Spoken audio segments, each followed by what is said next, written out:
आज ही डाउनलोड करें Skymet mobile app, पूछे मौसम का हाल अपनी पसंदीदा भाषा में और रहे बाकियों से एक कदम आगे।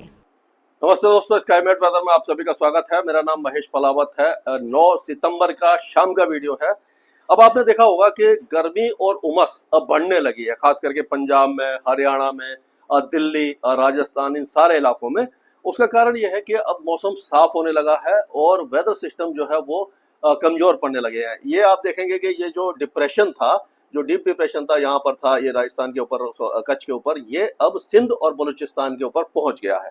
और इसका जो असर है आप देख सकते हैं कि पिछले 24 घंटों में जो बारिश हुई है वो ज्यादातर ये अपना गुजरात में हुई है। गुजरात के जो कच्छ का इलाका है, यहाँ पर आपने देखा होगा कि बारिश हुई थी। और यहाँ पर ये जो वेदर एक्टिविटी है ये अब राजस्थान में और गुजरात में लगभग समाप्त होने वाली है। आप देख सकते हैं कि जोधपुर, बाड़मेर और जैसलमेर में कुछ बादल थे, लेकिन अब कराची वगैरह में बहुत हैवी रेन हो रही है। उसी तरह तुर्बत और जो बाकी इलाके हैं यहाँ पर भी बारिश की गतिविधियां हैं, और सिंध में भी जो बारिश की गतिविधियां धीरे धीरे आगे की तरफ, बलूचिस्तान की तरफ बढ़ जाएगी और ये वेदर सिस्टम जो है वो कमजोर पड़ जाएगा। अब अगर पंजाब की बात करें, हरियाणा की, दिल्ली की, तो यहाँ पर मौसम पूरी तरह से साफ हो चुका है। थोड़े बहुत बादल छाएंगे, लेकिन अब पश्चिमी हवाएं चलने लग जाएंगी, उत्तर पश्चिमी हवाएं चलने लग जाएंगी, जिससे कि गर्मी बढ़ेगी, क्योंकि जब मौसम साफ होता है तो गर्मी बढ़ती है। और अभी भी क्योंकि मॉइस्चर ऑलरेडी एटमॉस्फेयर में बना हुआ है, तो क्या होगा कि ये जो नमी है इसको हटने में कुछ दिन लगेंगे। 4-5 दिन का समय लगेगा, तब जाकर के ये जो पश्चिमी हवाएं लगातार चलेंगी, तब जाकर के ये मॉइस्चर हटेगा। लेकिन जो भी साइक्लोनिक सर्कुलेशन जो उड़ीसा और आंध्र प्रदेश के तट पर है, ये आगे की तरफ बढ़ रहा है। लेकिन क्योंकि यहाँ से हवाएं जो है पश्चिमी चलेंगी, तो ये वेदर सिस्टम आगे नहीं बढ़ पाएगा। तो ये बिहार में, झारखंड और ये जो आपका तेलंगाना, विदर्भ वगैरह यहीं तक पहुंचेगा, और आधा भारत जो है वो लगभग सूखा रहेगा।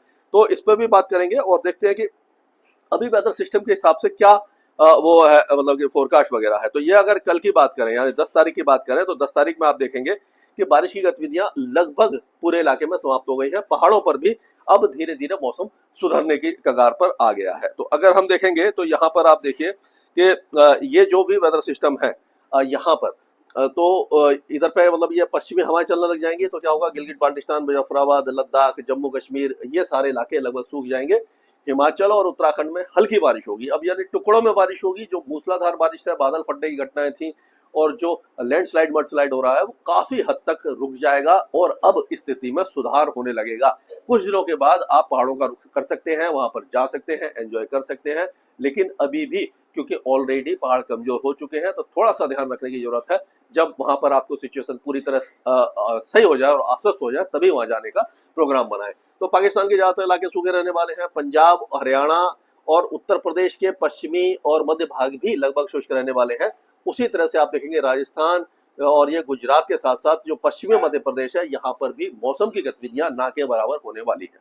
तो अगर हम पूर्व की तरफ चलते हैं, तो पूर्व में अगर देखें तो बिहार में काफी दिनों के बाद बारिश की गतिविधियां शुरू हुई हैं, और ये अगले 3-4 दिनों तक जारी रहने वाली है। क्योंकि जब यहाँ से पश्चिमी हवाएं आने लग जाती हैं, तो ये जो वेदर सिस्टम है इसको ये आगे नहीं बढ़ने देती, और ये यहीं पर ही रोटेट करता रहता है। यानी कि पूर्वी भारत और मध्य भारत में ही इसका जो साइक्लोनिक सर्कुलेशन बना रहता है, नमी है यहीं पर रुक जाती है, आगे नहीं बढ़ पाती। तो क्या होगा, अब अगर देखेंगे तो उत्तराखंड में हल्की फुल्की बारिश है, पहाड़ों पर जो आपका नेपाल की पहाड़ियां हैं यहाँ पर बारिश है, गंगे पश्चिम बंगाल यानी उप हिमालय पश्चिम बंगाल और सिक्किम, असम, मेघालय, अरुणाचल प्रदेश, यहाँ पर बारिश की गतिविधियों में थोड़ी सी वृद्धि होगी, यानी उत्तर पूर्वी राज्यों में बढ़ोतरी होगी। और उसी तरह से चंपारण और सीतामढ़ी, किशनगंज और ये आपका दरभंगा, पटना, गया, नवादा, बेगूसराय, ये सारे इलाके, जितने भी इलाके हैं, भागलपुर, पूर्णिया, खगड़िया, ये सारे इलाकों में बारिश की गतिविधियां बढ़ने वाली है। मॉडरेट शावर्स होगा और काफी दिनों के बाद यहाँ पर मौसम में कुछ तब्दीली देखने को मिल रही है।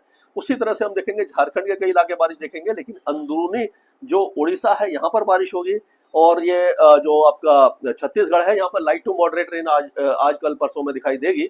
और उसी तरह से अगर ये मध्य प्रदेश की बात करें, तो रीवा, सतना, सिद्धि, सिंगरौली, यहाँ पर बारिश हल्की होगी, लेकिन उमरिया, कटनी, जबलपुर, डिंडोरी, मांडला, अनूपपुर, यहाँ से लेकर बैतूल, होशंगाबाद और ये जो भोपाल तक, और जो यहाँ पर सियोनी, देवास तक बारिश की गतिविधियां हमें दिखाई दे रही है, छिंदवाड़ा तक। और अगर हम गुजरात की बात करें, तो गुजरात में जो बारिश की गतिविधियां थी लगभग समाप्त होने वाली है। अब यहाँ पर आगे कोई भी वेदर सिस्टम दिखाई नहीं दे रहा है। तो अब हम मान के चलिए कि गुजरात और ये राजस्थान के लिए मानसून का जो मौसम था, यानी कि जो बारिश का मौसम था, लगभग समाप्ति की ओर आ गया है। अब यहाँ पर कोई बड़ा वेदर सिस्टम नहीं आने की संभावना दिखाई दे रही है।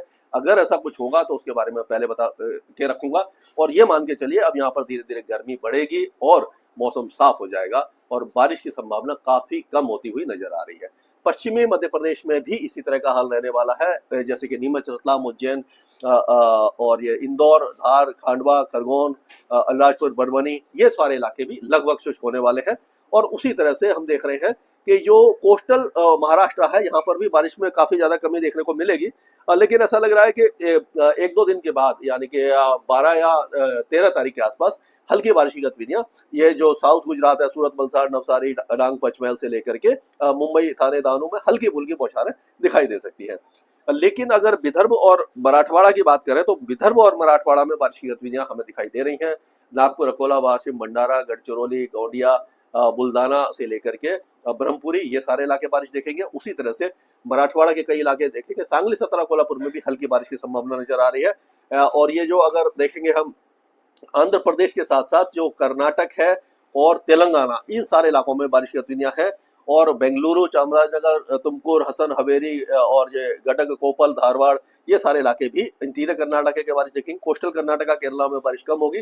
तमिलनाडु में एक दो दिनों में बारिश की गतिविधियां चेन्नई, पुडुचेरी, कराईकल से लेकर के जो हिल्स हैं वहां पर दिखाई देने वाली है। अंडमान और निकोबार द्वीप समूह में भारी बारिश की संभावना है, लेकिन लक्षद्वीप में बारिश की गतिविधियां थोड़ी सी कम रहने की संभावना दिखाई दे रही है। स्काईमेट वेदर में अभी के लिए इतना ही। मौसम से जुड़ी सटीक जानकारी और खबरों के लिए हमारे YouTube चैनल को सब्सक्राइब करें और बेल आइकन दबाकर हर खबर पर रखें नजर।